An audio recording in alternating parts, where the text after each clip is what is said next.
So I really like the top-down view because you guys can see what's going on. But sometimes I just like to say hi. So, voila, bananas. You're like, oh my God, they're so overripe. They're so ugly. Ew. Okay, no, not at all the case. So when you want to make a vinegar, well, first we're going to talk about making alcohol. You could also make banana wine. Okay, but today we're just going to make vinegar. You want to start with really, really, really, really ripe fruit, overripe fruit, okay? And you're like, where the hell am I going to get all these bananas, Kristen? Where am I going to get all these overripe bananas? Well, as I'm peeling these, I'm going to talk about this. So all I'm going to do is just start peeling these away and smushing them into another bowl, okay? As I'm talking to you guys about alcohols and vinegars and fermentation and acetic acid and all these really exciting things. So first of all, why? Why are we doing this, right? Like, who cares? I mean, you can buy vinegar at the store. You guys have stores full of food out there. Like, what's in it for you, right? To learn how to make your own vinegar, besides the cost of artesanal vinegar is really high. Well, guys, look, whether or not you believe in the zombie apocalypse, I mean, I don't personally, but whether or not you believe that, you know, that's a thing, to be able to preserve foods, and pickling foods and vinegars is one of the best and most widely used ways to preserve food in the world. Making things pickled cabbages, pickled cucumbers, pickled radishes, all these things. Pickling foods in vinegars and preserving them that way, first of all, it's easy, it's delicious, and it gives you a sense of, hey, you know, for me, like, if the best cabbages are available in the late fall, right, and I really like red cabbage, and the red cabbage the rest of the year that's available just isn't all that great, well, I'm going to preserve the best tasting red cabbage while I can. So it gives you guys an opportunity to make really tasty, really original things at home, and not have to worry so much about, you know, when the best stuff is available. You know, living in cities and living in civilized areas where sometimes we even lose our taste, right? You lose your taste for, like, what tastes good when and what seasonal food is. You know, I was at the Mount Pleasant Farmers Market several years ago, and there was a girl in front of me, and she was asking the farmer from Maryland why there were no lemons. Like, why didn't he have lemons? And I was like, does this look like Florida? I mean, does this look like a citrus growing area to you? So there's a lot of, you know, out of touchness, right, with what is available and when. And guys, if you notice, I'm not super worried about if some little bits of peel get in here. Actually, it's better, because what causes fermentation, besides all the yeast that's out there in the air, all the microorganisms in the air, is those microorganisms that are actually settled here on the outer peels of these bananas, okay? So if little bits of peel fall in there, it's actually better, because that means I'm going to incorporate more yeast into my banana mix, which is going to get me a better fermentation. So don't worry about getting all the peels off. Don't worry about everything being all clean and perfect. You actually want the opposite. Now, the one thing I'm going to emphasize is that you do use organic bananas, because you don't want chemicals getting in there. You want organic yeasts getting in there. You want microorganisms getting in there, but you definitely don't want chemicals getting in there. So important to use organic bananas. Now, I know that Aldi's, I've been following the news, has been, they're incorporating a lot of organic stuff into their stores. As a matter of fact, a lot of them are going completely organic, and they're keeping things affordable, right? So it might be a little bit easier to get organic bananas. But now look, guys, look, listen. So you need overripe bananas for this. You need the bananas. Like, no way is any store, whether it's Whole Foods or Aldi's or Yes Market or whatever, is going to put these out on the shelf, right? No one's going to buy them. They're black. You're going to be like, ew, okay? So guess what? What do you think they do with the bananas when they get ripe? Because just because people don't buy them that way doesn't mean it doesn't happen, yeah? So ask your neighborhood produce guy, right? Find a friendly-looking guy or friendly-looking woman and be like, hey, what are you guys doing with all those overripe bananas in the back room? I bet you can buy them really inexpensively. They might even give them to you. Okay, so I used to dog sit a lot when I lived in D.C., and I had some of these people, they only want to feed their dogs, you know, raw foods, raw chicken, raw fish, or whatever. So I used to go to Whole Foods to the fish stand and be like, hey, can I get the fish heads and the parts and the skin and everything that I know you guys are just throwing away? And they would gladly give it to me. So, not only if you do this, are you, making a friend in your produce section of your grocery store, but you're taking something off their hands that is probably just going to get thrown away. And especially if it's getting taken out to a landfill and not being composted. So you're really doing a good thing by doing that. So as I'm peeling the rest of these up, so as you get overripe bananas and you're peeling them up, the first thing you're going to notice is that they actually smell like alcohol, because bananas ferment very quickly because they have a lot of good natural, but easier. Okay, so the first step is to make alcohol, which is pretty much already done. And you're going to want to we're going to let this sit for several days after we mash it down, and it will turn into a liquid. It'll just liquefy itself, believe it or not. I'm going to show it to you in a couple of days and you'll see it. This is called the must. I don't know why it's called the must. It's such a funny word. It reminds me of Are We There, God? It's Me, Margaret. Like we must increase our bust, okay? So this is called the must when you mush down your fruit, and it could be apple peels, it could be banana or pineapple peels, it could be any fruit, but today we're doing bananas. Bananas are super easy. So you mush that down, and that's called your must, the must. So we must let the must sit for several days, and then what that will do is it will liquefy itself. Now, as it liquefies, it is also getting further fermented. It will bubble, it will foam. So don't put it in a very small container. Notice I'm using a pretty big bowl here, okay? You don't want to put it in a small container because it can very easily bubble over. Been there, done it. I've had banana must all over the place. So make sure you're using a big container. And also, don't put a tight-fitting lid on it. I will demonstrate this very clearly. You'll want to use a cloth and cover it with a cord or a string or something so that, little buggers don't get in there. And what will happen then is once it is, what I'm going to show you every single step of the way, which there's not much work involved here, guys. This is like one of these natural processes that takes care of itself. So like right now, just, taking most of the peel off this banana and putting it in this bowl and mashing it up. Like, this is kind of it as far as the work goes. And I'm taking my time. I could do this in half the amount of time because I'm talking. So, yeah, this is it. As far as work goes, if you think this is going to be some big, laborious, artisanal process, well, it's not. This is as much labor as you're going to do. So, once you have your must, let me get back to the point, and your must is fermented, and it really will smell like a banana beer, then all you need to do to make vinegar out of it is add mother. What's the mother? Yes, okay, so in here, as I showed you guys earlier, are these things floating around. These are vinegar mothers. Now, I'm able to get them from the air here. I'm able to capture them because I'm in a very natural environment with all sorts of microorganisms floating around. You might be able to too, but it's easier for you. And, if you're just getting started with this, and especially if it's the winter, don't try to capture a mother. You're not going to capture a mother in the winter. They need a nice warm temperature to even be out there in the air. They're not out floating around in sub-zero temperatures. You can go to the store, to the Yes Market, to the Whole Foods, whatever, and you can buy a bottle of Bragg's natural apple cider vinegar. And on the bottle of Bragg's apple cider natural vinegar, it says, with the mother. Okay? Woohoo! There it is. I mean, there'll be one in the bottle. Like in my bottle, I have like the sisters and the cousins and the aunts are all hanging out in here too. Because I actually made a mistake, which I will go over with you later, is using a narrow-necked bottle because now I can't get the mothers out.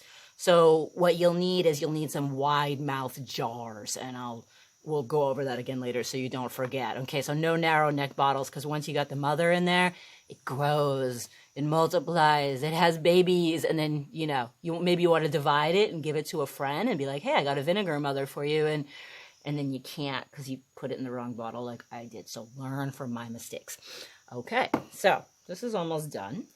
So we'll be moving on to the next step. However, that's going to take a couple days. Okay, so we are going to finish just peeling these up. Notice I've got a couple peels in here, which is just fine because that has the yeast on it, which is so good for, so not just good, but necessary for the fermentation process. And then, hey, guess what? You probably have like a really handy appliance, like an immersion blender or something, and you could just mash this all up, okay? Or if you want to be all like DIY and off-grid and, you know, hardcore like KK out here, you can just use a wooden pestle and make a smash.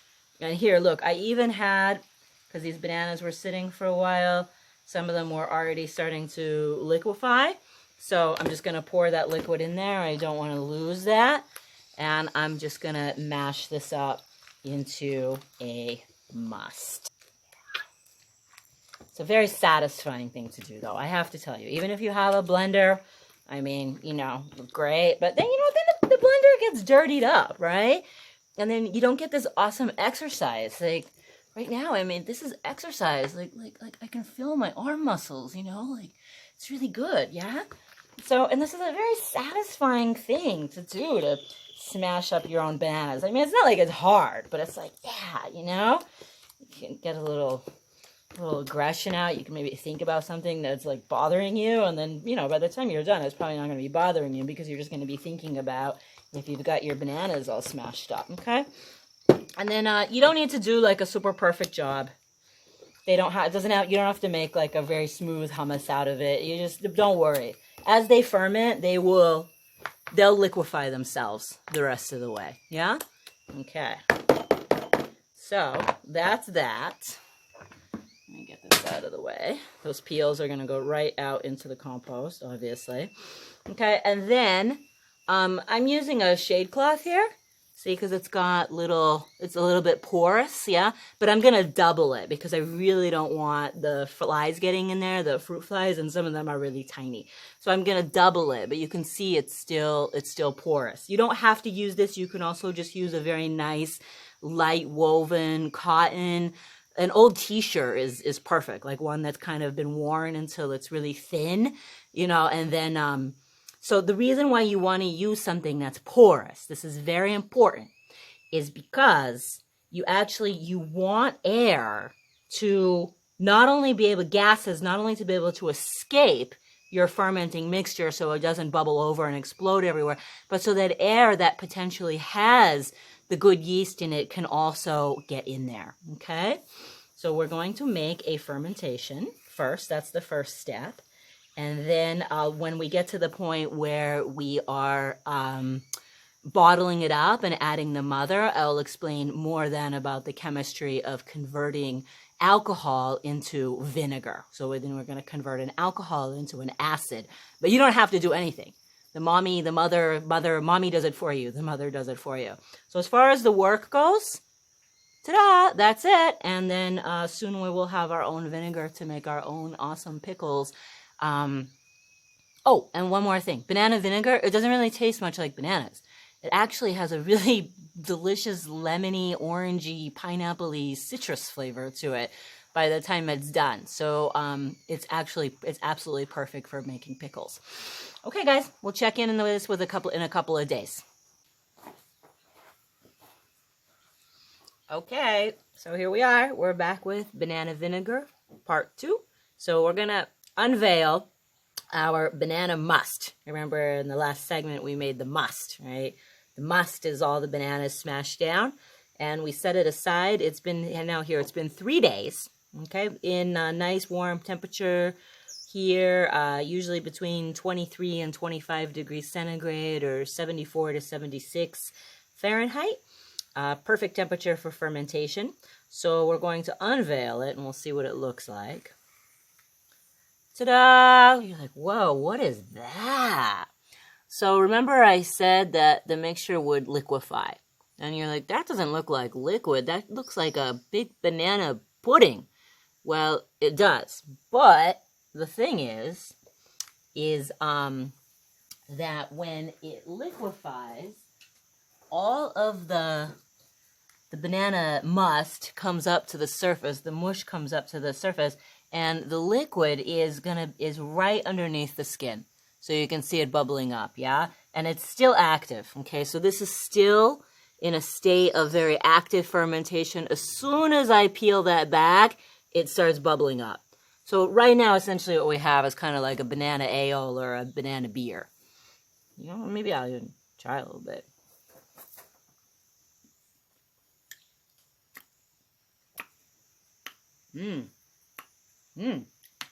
It's good. It's actually already turning into a little bit of a vinegar. Still just tastes a little bit more like alcohol, but I can sense the vinegar to come. So the easiest way to do this, guys, is we're just going to pour it off at first. We're not going to worry about getting too much of the stuff out of it. First, we're going to pour it through a strainer, okay? In the last video, I started to explain about the benefits about making vinegar and pickling, and then I think I got carried off on some kind of tangent, so I just want to clarify that. One of the best things about making your own vinegars and using them to pickle is that it gives you the opportunity to preserve things when they're at the absolute peak of freshness. Yeah, so if you want to make pickled cucumbers when you get them right from the farmer's market or out of your garden, or pickled cabbage, pickled carrots, whatever it is, you have the opportunity to get things when they're absolutely at their best and to really get the best flavor. Yeah? Okay, so let me get this set up here. Oh, by the way, let me show you the accoutrements that we have here first. So I have a strainer. I have a wide-mouthed jar. We'll be using this later, but in just a couple of days, so make sure that you have one handy for the next step. A funnel. I just have made one out of a plastic bottle that I cut. Look, it was a plastic bottle, and now it's a funnel, because, like, why buy a funnel when you can just cut a plastic bottle? And that will go on top of our wide-mouthed jar, okay? But not for right now. Those things are for later, okay? So all we want to do right now is pour this off into this bowl and get most of the banana stuff out of it, but we're not super worried about it yet, okay? We just want to get most of the banana mush out, but we're going to leave a little bit in there because, remember, it has yeast. And that yeast is going to keep the fermentation process going a little bit. We want to keep it going for maybe another day or two till it starts to simmer down on its own. And then we'll clarify it, meaning we'll get all of the mush out of it, and then we'll go from there. Okay, so all I want to do, always a plastic spoon. Okay, never touch anything that's fermenting, that you want something to be, that you want it to be alive, with anything metal. Okay, sometimes that can mess up the fermentation process. Okay, so all we're gonna do is start to pour this off.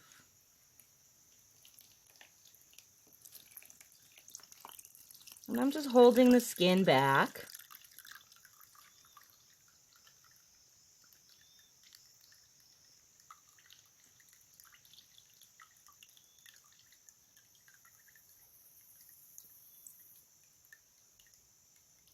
Yeah, nice.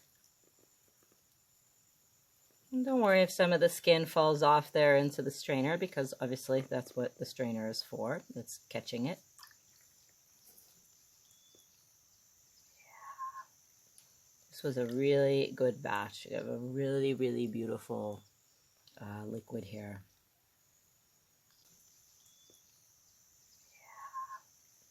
This was a really good batch. We have a really, really beautiful liquid here.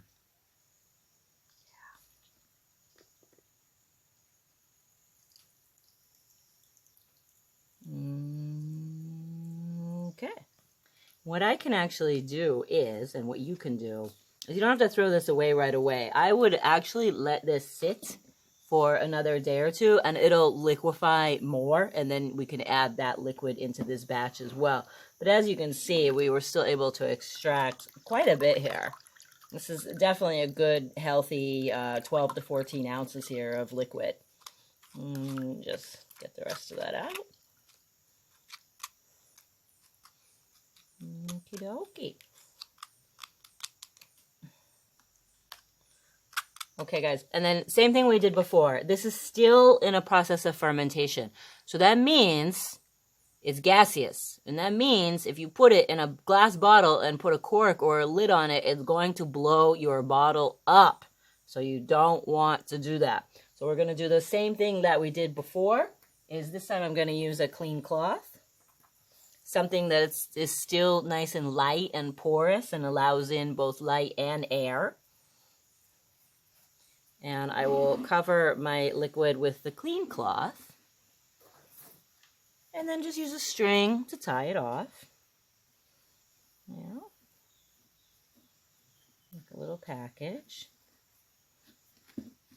And then we are going to let this sit. Notice there's this is kind of a time-consuming process, but there's not a lot of work involved. Yeah, it's like this little simple process. And I'm like, okay, we're going to let it sit for another 3 days. Well, that's exactly what we're going to do. We'll let this sit for another 3 days, and that will, until the fermentation stops, meaning until it stops bubbling. And then it's safe to put in a jar and add a mother. So that's where we'll be going next. Okay? Cool. Okay, and we're back for the final step of this banana vinegar process. Now, please keep in mind that you can do this with any fruit. And it doesn't have to be the best fruit. You can use, if you want to make apple cider vinegar, use your peels and your cores. If you want to make pineapple vinegar, use the core and the peels and the mushy parts. So, actually fruit that I mentioned before that's overripe is better to start with for the fermentation process, yeah? So we're just using bananas. Bananas are readily available. I already gave you the whole explanation about how to get the bananas from your produce guy or produce lady, produce woman.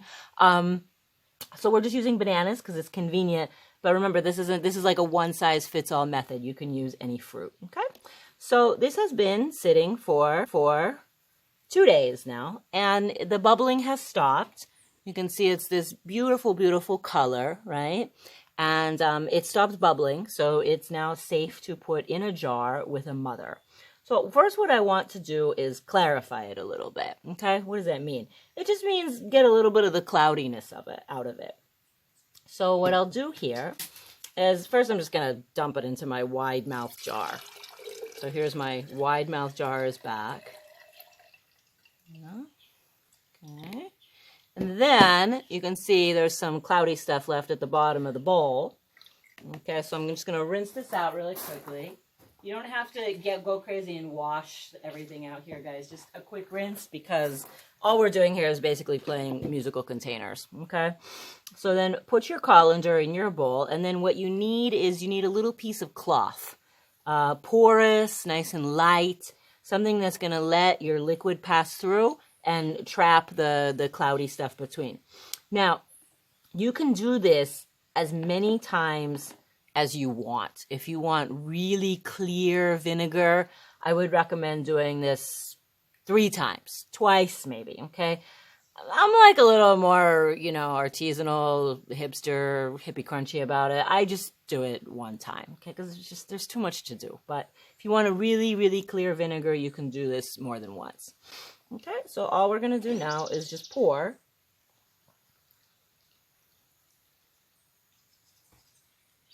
our liquid, which again is not quite vinegar yet. This is not vinegar yet. This is this is banana alcohol that is starting to become vinegar. And now my jar, I'm just going to give this a quick rinse.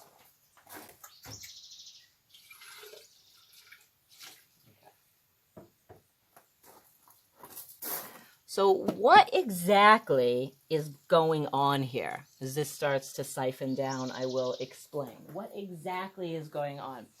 So making vinegar is a 2-step process. First, we have to ferment our fruit, right?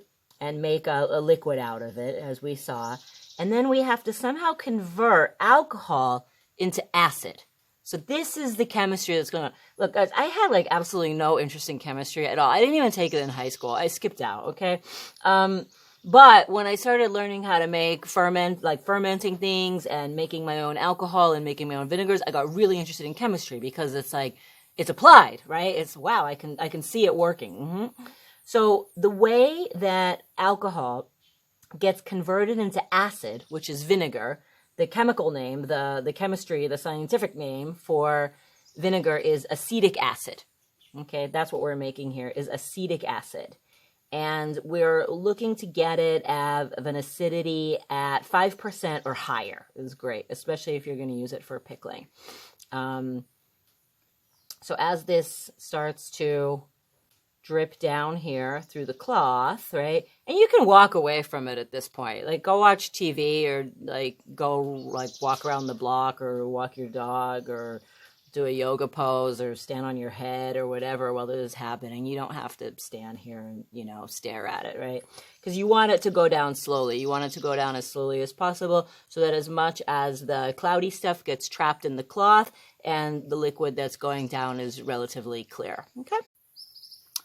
Okay, and then when you get to the point where most of it has dripped down and you just have a little bit left that's like kind of thick and cloudy, all you need to do is take the four corners of your cloth, wrap it up, and you can just give it a nice little, make a little bolita. A bolita is a little ball, and squeeze the rest of it out. Just like making cheese. Yeah. And you can see the little cloudy stuff that's left behind. Okay? So like in this bottle, you can see floating on top here, all of these gelatinous white things. These are mothers. And what mothers do is they convert the alcohol into the acetic acid. They make the vinegar. And guys, this is like a really important resource. I watched one of those, it was an Anthony Bourdain show, and he went to somewhere in central Italy. And they had, it was where they make the best vinegars in the world, yeah? And the red wine vinegars and the really nice vinegars that they export. And this place is known that they have the best vinegars in the world. And they had these casks with their vinegar in them where they were preserving the mother that they had had since the 13th century. They had been preserved by Franciscan monks, and then this family had carried on the tradition. And during World War II, when Italy was being bombed by the Allies, these people would not leave their village. They were just literally like threw their bodies over the casks that had the vinegar mothers in them and refused to leave, because this was their 600-year-old family heritage, and it was their way of making a living. And it was, you know, to keep these things alive was all they wanted to do. So vinegar mothers are like, you know, it's kind of cool when you get one, and, you know, they get really big. Obviously, you can see they multiply, and then you can give one to your friends and they can make their own vinegars. Like I said, this was a mistake. Don't use the narrow neck bottle, because I will never get these ladies out of here. Okay. So yeah, so that's why today we have the wide mouth jar. Yeah. Okay. So the mother, well, where do you get a mother if you're not in central Italy and you're not here at Sueño de Vida? I mentioned in the first segment, you simply have to buy a bottle of Bragg's. I mean, it could be the best brand is Bragg's, and it always says on the bottle, with the mother. Bragg's natural apple cider vinegar with the mother. And the mother is this little gelatinous, clear to amber colored goo that's swimming around in the vinegar, and that is what has converted the alcohol into vinegar. Okay. So this is my bottle of Bragg's. I made it, okay, but it has a mother in it already. Now, again, narrow-necked bottle, so another mistake. This is why I always put your vinegar in wide-mouth jars. So what I'm going to do is I'm just going to pour this all out until the mother comes out, too. So I'm just using this other little colander here, this other little... Oh, there it is. That didn't take too long. Okay, so there it is. Beautiful. You're like, oh, okay. No, really, it is beautiful. It's live food. Okay, so here we go. Perfect amber gelatinous piece of goo, okay? And what this is going to do is it's going to finish converting this liquid, which is banana alcohol, into vinegar. And that can take anywhere from 15 to 30 days. These, the vinegars in central Italy, I mean, they, 16 years, 18 years. People who, are really connoisseurs of vinegars, they're like connoisseurs of wine. Yeah, they're like, oh, this has been, the mother has been in here for 32 years or whatever. But you can get a very nice vinegar after 2 weeks to a month, okay? The longer it sits, the sweeter it gets, the more syrupy it gets, the richer it gets, okay? But, if you just want a nice salad vinegar or something for pickling, it's got a really nice bright acidity to it, 30 days is plenty. Okay, so then all we're going to do here is take our handy dandy plastic bottle funnel. I mean, if you know you're afraid of spilling. I'm going to take the liquid. This time I'm being very smart and putting it in a wide-mouthed jar. And take this out. And then we add the mother. Ta-da! That is it, guys. Okay? There you go. Banana vinegar.